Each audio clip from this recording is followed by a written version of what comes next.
অস্ত্র দিয়ে পুলিশকে আক্রমণের চেষ্টা। আক্রমণের পর পালানোর চেষ্টা অপরাধীর। 4 কিলোমিটার ধাওয়া করে অপরাধীকে গ্রেফতার করল পুলিশ। চুরি মামলার তদন্ত নেমে পুলিশ পৌঁছালো সরাসরি সংঘর্ষের মুখে। ধৃত অপরাধী সারিমুল হককে হেফাজতে নিয়েছে কাছাড় পুলিশ।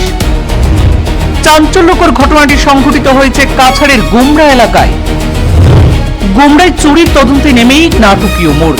পুলিশের হাত এড়াতে মরিয়া চেষ্টা পালানোর জন্য দৌড়ে প্রায় 4 কিলোমিটার। শেষ পর্যন্ত দীর্ঘ ধাওয়ার পর অভিযুক্তকে আটক করে পুলিশ। ঘটনাকে কেন্দ্র করে এলাকায় ব্যাপক চাঞ্চল্যের সৃষ্টি হয়েছে।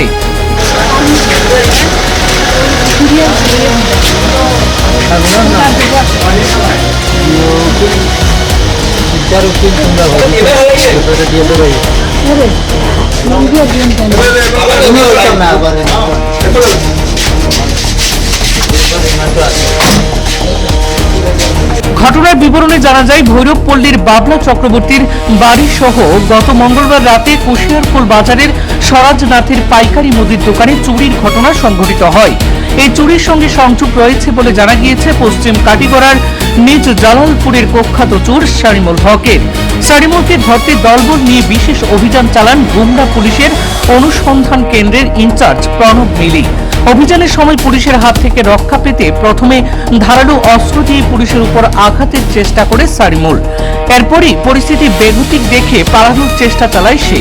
তবে সেখানেই শেষ নয়, প্রায় 4 কিলোমিটার দৌড়ে পালিয়ে যাওয়ার চেষ্টা করে অভিযুক্ত।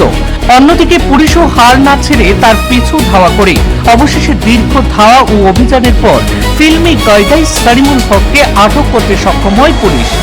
বর্তমানে ধৃত সারিমুল হক কাছাড় পুলিশের হেফাজতে রয়েছে। চুরির ঘটনার পাশাপাশি তার বিরুদ্ধে আরো তথ্য সংগ্রহে তদন্ত অব্যাহত রেখেছে পুলিশ।